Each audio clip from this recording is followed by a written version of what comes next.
بسم اللہ الرحمن الرحیم۔ حضرت امام حسین کی نصیحت۔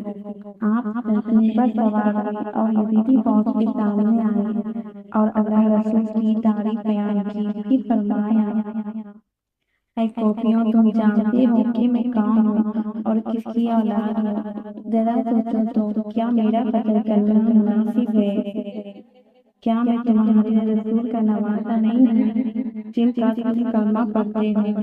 کیا میں علی شیر خدا کا بیٹا نہیں ہوں جن کی محبت کا تم دعویٰ کرتے تھے کہ ہم علی کی جماعت ہیں؟ اور اسی وجہ سے تم لوگوں نے مجھ کو بلایا اور اسی وجہ میں پھنسایا کہ مجھ کو میرے بال بچوں کو پانی سے ترسایا۔ کیا میں نے تم میں سے کسی کا خون کیا ہے یا کوئی تکلیف دی ہے جس کے بدلے تم مجھ کو قتل کرنا چاہتے ہو اور فوج کی فوج مجھ پر چڑھ آئے ہو؟ اے کوفیوں، اب بھی حق سے ڈرو۔ کیا سوچ کیا؟ اب ستم مت کرو۔ میرے گھر سے مجھ کو بلایا یہاں، اکیلے کو مارے ہو اے ظالماں۔ اگر مجھ کو مارو گے اے بدگماں تو میں ہوگی نانا سے خفت وہاں۔ خدائے دو جہاں جب کے روزے جزا کہ ہوا یہ انصاف کا درد کھلا۔ کہہ فاطمہ جب کہ اللہ سے کہ اے داد رس ظلم کی داد دے۔ کیا قتل احمد کے جانی کو جو پتہ اس کی تھی کون سی وہ کہو، تو کیا دو گے اس وقت اس کا جواب؟ بتاؤ تو اس وقت کھانے خراب۔ ارے مجھ کو یہ بات منظور ہے نہ دوزخ میں نانا کی امت جلے۔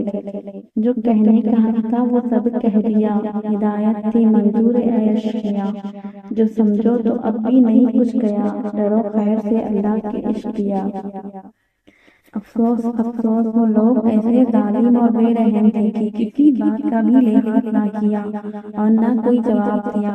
پھر آپ نے فرمایا کہ تمہاری کوئی بھی حجت مجھ پر نہیں اور میری حجت تم پر ثابت ہو گئی۔ پھر بھی جب آپ نے دیکھا کہ یہ ظالم کوئی نصیحت ہی نہیں مانتے تو عمر بن سعد کو 3 سوال لکھ کر بھیجے۔ پہلا، یا تو مکے میں جانے دو، دوسرا اگر یہ پسند نہ ہو تو میں کسی اور ملک میں چلا جاؤں گا، تیسرا سوال، یا مجھ کو یزید کے پاس بھیج دے، وہ جو چاہے کرے۔